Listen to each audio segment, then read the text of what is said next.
Good morning, students.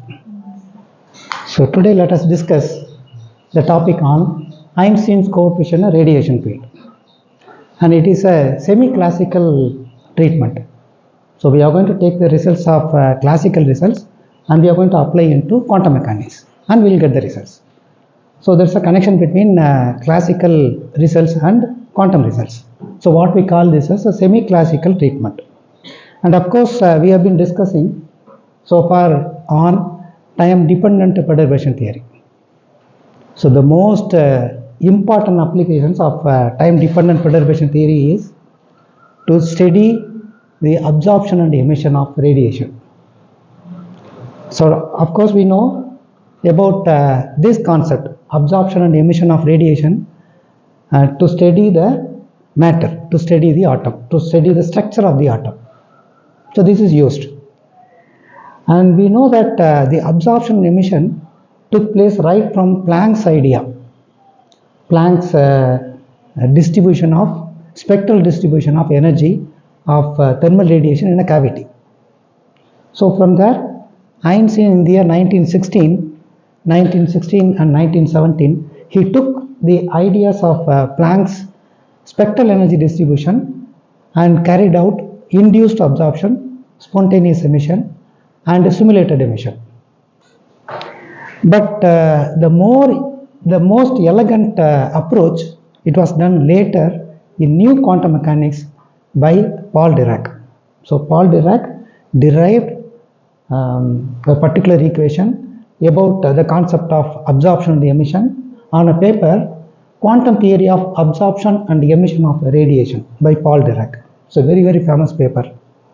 And this concept, the most elegant approach of Einstein's coefficient in a radiation field, was discussed by Paul Dirac, and we are going to discuss the same approach in this class.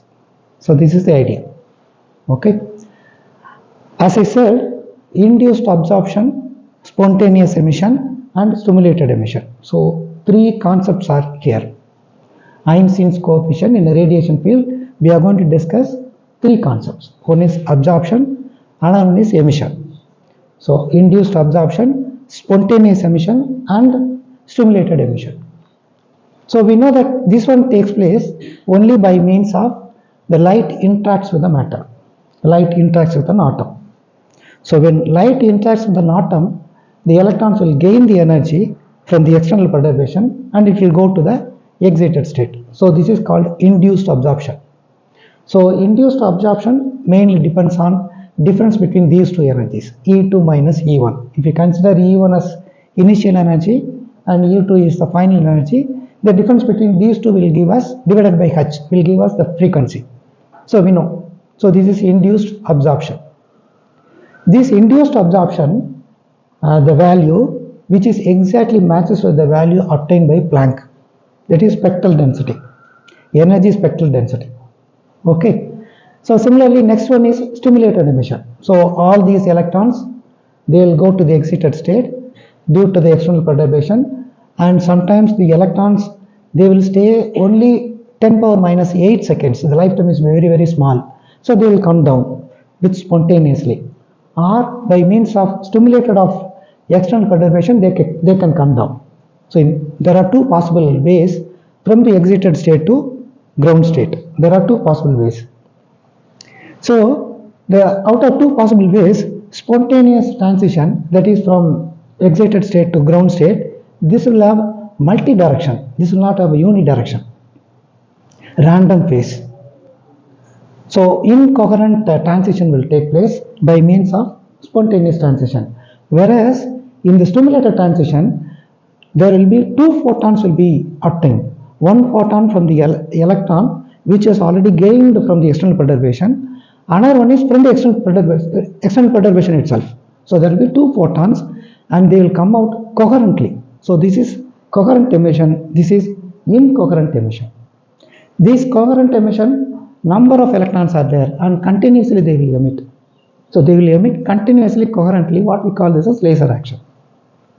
Okay, so one approach was done by Albert Einstein in old quantum theory. Another approach was elegantly done by Paul Dirac in new quantum mechanics in the year 1927. So this is the idea. Okay, and another idea is, and of course Paul Dirac has taken the results of classical mechanics, classical statistics.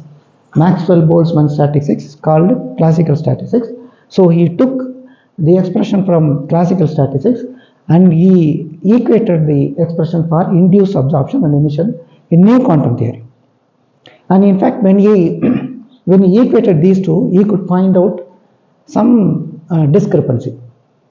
So at the time, Albert Einstein beautifully derived one equation that is related to spontaneous transition. Suppose if we have induced absorption and simulated emission, okay, and we are going to approach this result into classical statistics, Maxwell-Boltzmann statistics, we will not get the result. Suppose if we add the stimulated emission and spontaneous transition together, and these results if you are going to apply in statistical mechanics, we will get the results. So this was beautifully done by Albert Einstein. So this term was introduced by Albert Einstein, spontaneous transition. When you are going to introduce this term and this term together, the answer is exactly matches with the classical statistics. So now we are going to take the results of classical statistics and we are going to apply into quantum statistics and we are going to get Einstein's coefficient in the radiation field. Okay. So we are going to discuss a semi-classical treatment which gives a considerable insight into the phenomena of absorption and emission. Okay. The semi-classical treatment of radiation accounts for induced absorption, stimulated emission as well spontaneous transition. So all the three. The coefficients which are related to all the three transitions are called Einstein's coefficients. Okay. However, an exact treatment of an absorption and emission of electromagnetic radiation by atoms and molecules require quantization of electromagnetic radiation field. And then in addition to the above transition, two transitions, one more transition also occurs, that's called spontaneous transition. When an atom or a molecule in the excited state, without the influence of electromagnetic field, it comes back to the ground state by emitting a photon is nothing but spontaneous transition. So lifetime will be very, very less, 10 to the minus 8 seconds. So automatically it will come to the ground state. Okay. It accounts for all the contributions to the emission of radiation from the excited state. Quantization of electromagnetic field is necessary to explain the mechanism involved in this process. So earlier in old quantum theory it was done by Albert Einstein. Okay, three process to calculate the transition probability. So ultimate aim is we are going to get the transition probability. So this is theory starts from here. Consider an atom initially in the lower state 1 in the ground state, and by absorbing a particle of radiation from external field is rise to the higher energy state 2. So this is excited state. The frequency of the emitted photon can be written as the difference between these two energies divided by Planck's constant h. So we know already E equal to h nu. So nu equals E by h. So here we are talking about transition energy. So nu 2 1 which is equal to E2 minus E1 by h. Difference in energies between these two levels. Here E2 and E1 are the energies of atom in the second state and in the first state respectively. And this process is known as radiative absorption. The probability that this absorption transition occurs at a given time depends on the properties of 2 and 1. Properties in the sense population. So density of states, density of frequency. Okay. So it is proportional to the rate at which the photons of frequency fall into the atom. So this is what I said, density of frequency, transition frequency. The probability per unit time transition rate for an atom in state 1 to absorb a photon and to undergo a transition to state is directly proportional to rho nu 2 1. So this is called the density of radiation frequency. So it's very, very important factor. The transition rate for the absorption is given by this transition rate is directly proportional to density of radiation of frequency. So we can equate to some constant with the inclusion of one constant multiplied by the density of radiation of frequency. And this constant is known as Einstein's coefficient, B coefficient for induced absorption. So we have learned one coefficient. Okay. This is the transition rate from ground state to the excited state. It absorbs. Okay, the coefficient stands for B coefficient, Einstein's B coefficient for induced absorption, B12. Okay, B12 is the Einstein coefficient from level 1 to 2 because it takes from energy from the excited, from the external perturbation. Okay, from ground state to excited state. The number of transitions from state to 1 to 2 is given by this expression. So number of transitions are given by multiplying with this. That's all you will get.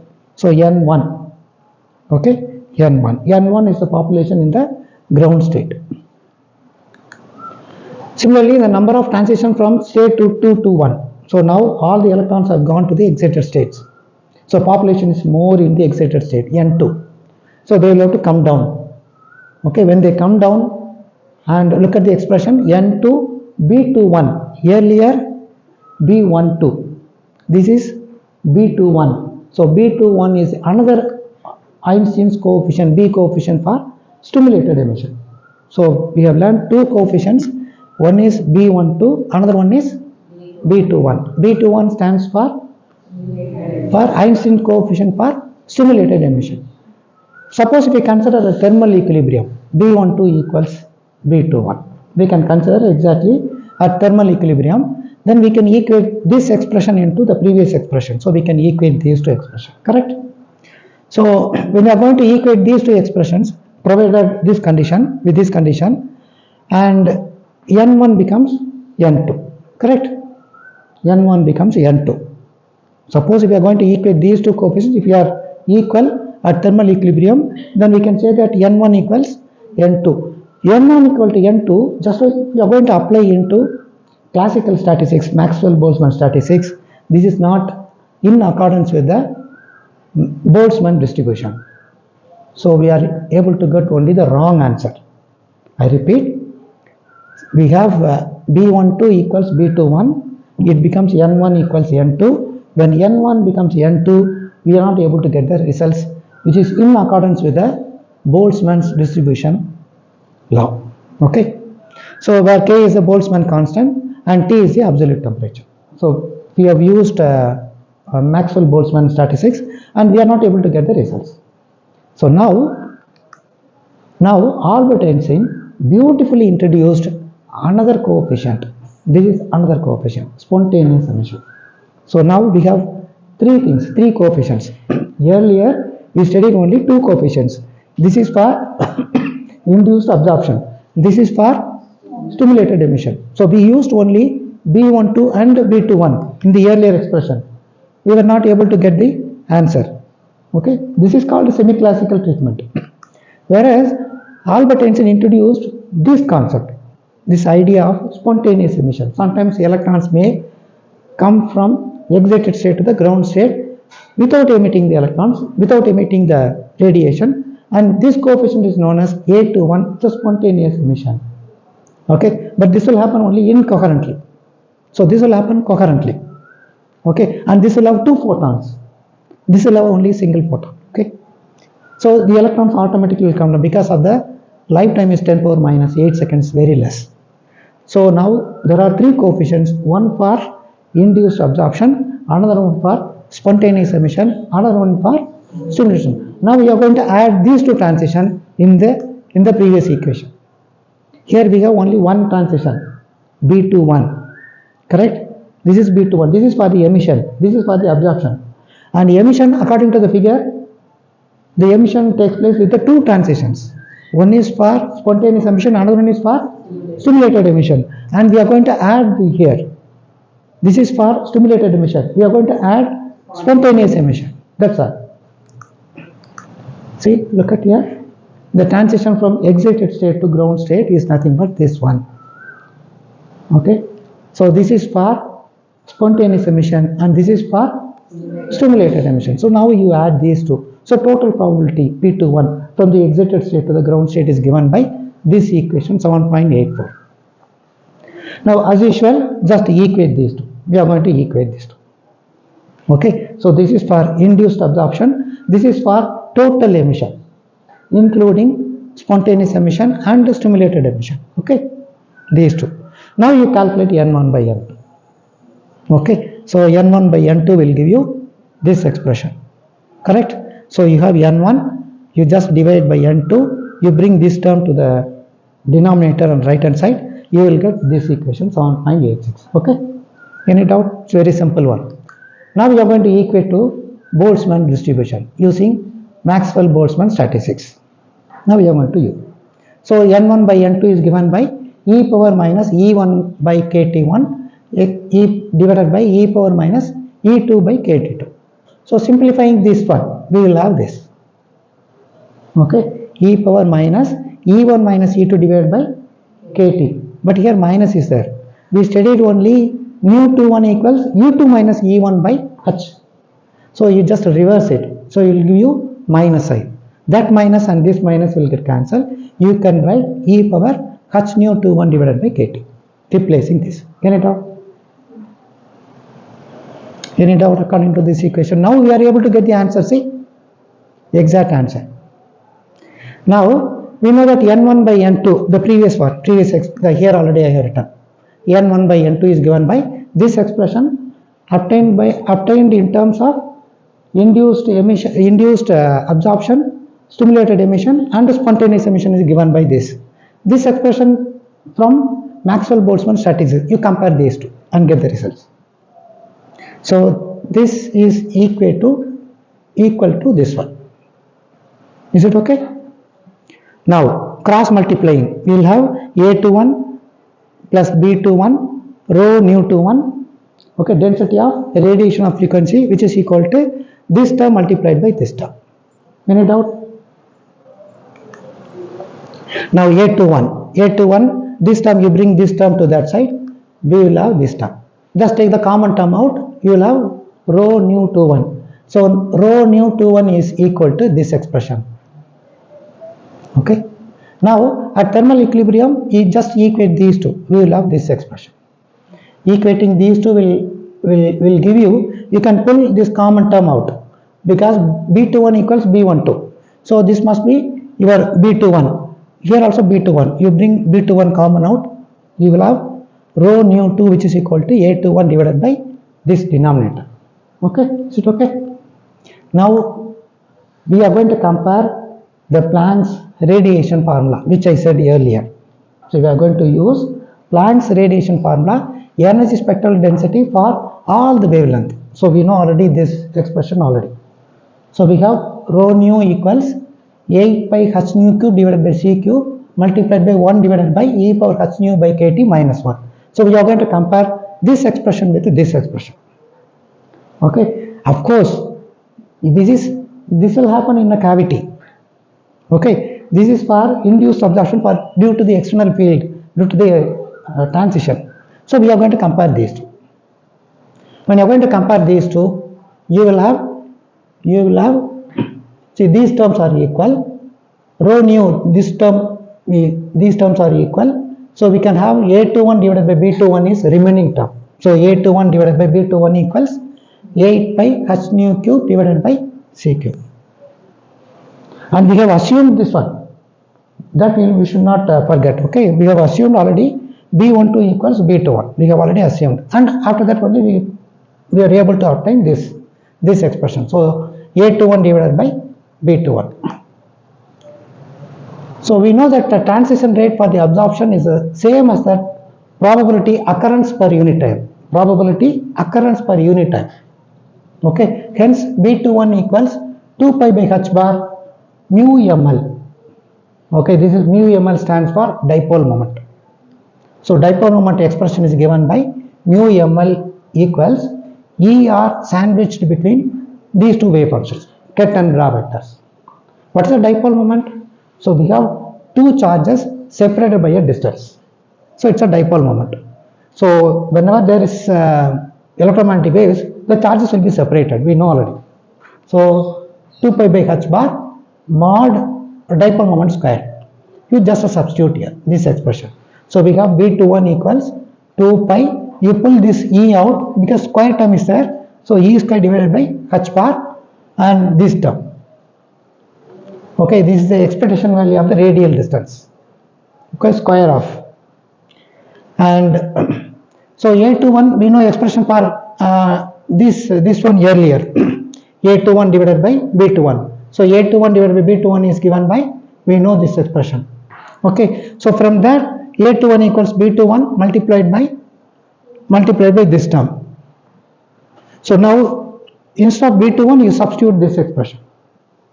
Instead of B21 you substitute this expression. You will have a complete expression for Einstein's A coefficient for, this is for spontaneous emission.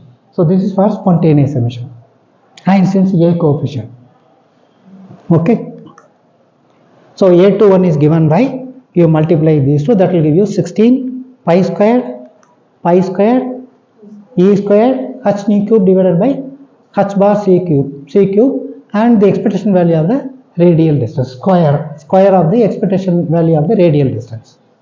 So your spontaneous emission depends mainly on the cube of transition frequency. See, nu cube 21, it's cube of transition frequency, very important, first one. And of course it depends on this one also, expectation value of the radial distance. It depends on both. Okay, so this is the final expression for spontaneous emission. Okay, so which mainly depends on the cube of transition frequency. Transition frequency is very important. Now this is a little bit digression, we are coming out, but very important results which we have obtained from earlier. So we know that A21 divided by B21 rho nu 21 equals e power h nu 21 divided by kt minus 1. We know already this expression. Okay, I bring this term to that side, we will have this. So we will have A21 divided by B21. A21 is nothing but spontaneous emission, B21 is nothing but stimulus. So we are going to find out the ratio between these two, whichever dominates for the transition. So little bit digression, we are coming out and we are learning, this one is a new thing. Okay, of course your syllabus only up to this. Okay, your syllabus will be for up to this, and we are going to have little bit diversion. So we are going to find out the ratio of spontaneous emission and stimulated emission, which is nothing but this. Okay, now I am going to bring this nu 21 to the denominator. So this will become not nu 21, h alone. So kt by h. I am going to keep nu 21 as it is. I am going to bring this h to the denominator. So this becomes kt by h. Now I am going to assume that nu 21 is very small. Okay, if nu 21 is very small, this factor will be very large.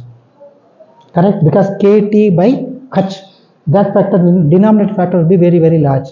Nu 21 is very small. So the total factor will be very small. So e power x is very small, where x equals nu 21 divided by kt by h. If x is very small, I can expand. Okay, e power x can be expanded. When I am expanding this one, this will become 1 plus x squared by 2 factorial goes on. So that one and this minus 1 will get cancelled. Higher orders we can neglect that one, we will have only x alone. Okay, so this equation becomes nu 21 divided by kt by h. Okay, now what I am saying is, so nu 21 is very less, we said. So this part will be very small value. Is it clear what I am saying? This part will be very small value. I bring this term to that side. What is this term? Stimulated emission. Stimulated emission, if I bring this term to that side, then that term will become very small. I repeat, this term is very small, that's why we can expand as I said. So if this term is very small, I can bring this term to that side, so that term will be very small. What is that term?